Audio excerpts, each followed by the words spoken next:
Hi, this is Paul Colligan, Colligan.com, metrics for information marketers. My industry is information marketing. I sell content, usually digitally. I look at podcasting from the angle of the information marketer, although I think there's a lot that anybody can take from our approach to this.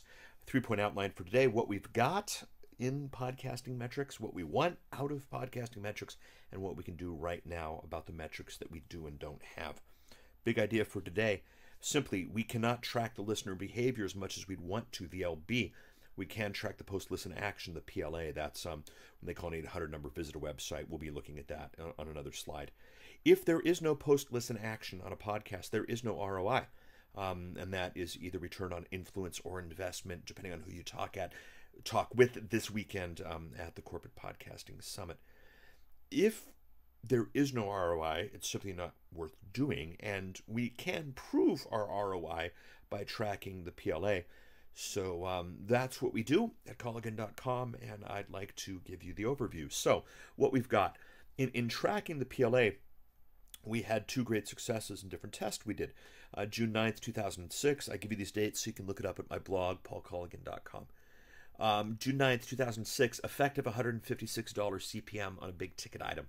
Basically, the amount of money generated divided by the downloads multiplied by 1,000 gives us the CPM rate, an effective CPM rate of 156 on a big ticket item.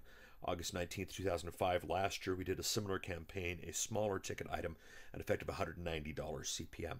So by tracking PLA, we can see the true value of podcasts, and I think everybody in this audience will agree that a effective CPM of 156 or 190 is considerably better than what anybody is asking for these days in the traditional ad insertion, and considerably more attractive to all involved.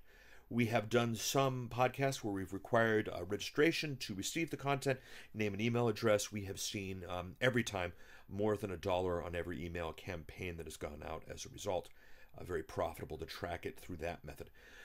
We have launched the world's first paid premium podcast, Affiliate Guy Podcast, and the first purchased wordcast over at John's company, and that is the Access to Leaders podcast. You have in front of you a worksheet. If you're listening along at home, go ahead and head out to paulcolligan.com and search for Podcast Metrics Worksheet, and you will find that with no problem. Basically, the big idea from the worksheet is what we need dictates what we do, and not vice versa. Too often we find the technology and we then figure out what we can do with it. What I like to do is figure out what it is that we need to do and then figure out if there's a technology that can help it happen. So as you can see on the spreadsheet, all the different things you can and can't do in all the different options for distributing information. I include traditional delivery because sometimes you just need to get content out by CD, delivered by UPS, so that you can get that signature. Sometimes podcasting works wonders, as you can see up here at the top of this slide. In traditional podcasting, the metrics we can get downloads, but we cannot get listens. How many people downloaded it, but not how many people listened. We can get the geography of the download, both in geographical geography as well as just the geography of their listening process. You know, iTunes versus Windows versus Mac, that kind of stuff. But we get nothing about the listeners. If you do some sort of premium podcasting entity, such as John's product, my product, any of the other products that are coming up, you can at least get the connections, but at this point, again, we don't have any listener behavior. So that's what we've got. What I want the same thing John wants. I want an open standard for tracking. I would like to be able to track listener behavior on a per piece and per section area. I'd like to know what they listen to and what parts they listen to. Very, very important. I'd also like to be able to track pass-along data. There's this dream that podcasts are being passed on from person to person to person. I don't necessarily believe it at this point. Podcasts are just too easy to get. That's another presentation, but let's track it. Let's build that into our open standard for tracking. I would like to have a PLA device on the listening device. That's the post-listen action. We're seeing this in some of the phone podcast options, but very limited in scope. You do have that in iTunes if they're playing on the desktop, but that's about it.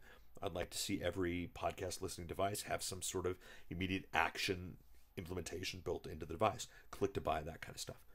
Of course, we need to realize the marketer's dilemma that the best targeting equals the worst privacy. If we were to get this stuff, we'd be giving up a lot in our privacy. And the best targeting, people always say, I want ads, that know me well. Well, you get ads that know you well by giving up a lot of private information about you. So the marketer's dilemma has to be integrated into this realization of what it is that we want. So what do we do today? We match the distribution medium to the requirement. What is it that we are trying to accomplish? And then we find the technology that allows us to do that. If I need a signature for content delivery at this point, it goes via UPS, and that's fine. We can force our metrics, and we force metrics by introducing the concept of the PLA, the post-listen action, and the download value. Again, download value is simply the amount of money made by any individual podcast divided by the amount of downloads of said podcast. Tracking the PLA is not that complicated either, and one sub-interesting point of tracking the PLA is that it builds a real demographic, not the rabid fan demographic of a podcaster asking people to fill out a quick survey. It tends to be your favorite people fill out the survey, and there's that subconscious understanding that if they fill it out right, you'll get a higher ad rate. It's not a true demographic of who your audience is, either statistically or just downright intelligently. We see this in political polling. We see this in audience surveying, movies, all this good stuff. We have to build a real demographic. We do that by tracking the PLA.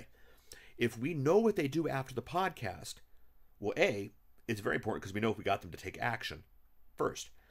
And then if we know the value of that action, then we've got a real demographic of what it is we can do with our podcasters. So the end of the podcast PLA options, we can send them to a unique URL. You can get domain names for under $10 pretty much anywhere these days. And you do a unique URL at the end of the podcast. You track how many people came through by only mentioning that URL on the podcast. Listener registration for content, either the initial podcast, which of course gets you out of the directories, or for additional content, enhanced presentations, more material, that kind of stuff. Email collection in any way, shape, or form is always viable. Don't spam. Legitimate mailings, people want information. That's why they came to your podcast. Unique toll-free number given at the end of each podcast to have them register, vote, this type of thing. Again, with unique toll-free number, you can find out what's happening per episode. $2tollfree.com gives unique toll-free numbers at $2 a month and 6 cents per minute. So very viable, very doable. Enhanced podcast clicking you can do currently in iTunes. That's about it. And so if your demographic is only doing that, it's viable. If not, then we got to think outside the box. But there are a lot of things that we can do today. So what's next? Let's hit some home runs today. Let's play the numbers. Let's use PLA and DV, post-listen action and download value, to show that podcasting is an extremely monetizable, extremely viable medium of content distribution. Let's see some revenue from it, and let's hit some home runs right now. Don't wait for somebody to come up with an XML format that lets us track things and realize that the privacy implications might get in the way of that anyway. Let's use our post-listen actions to finance growth because, if we build it out and don't wait, the industry will follow suit. Finally, what's next? Let's let the conversation begin. My podcast, my blog, www.paulcolligan.com. All my content information is there. You can search for the slides and worksheet for this event as well. Corporate Podcasting Summit or Podcasting Metrics will probably work for you. Thank you very much. We'll do the discussion later, and we'll bring up Don. Thanks again, everybody. Bye.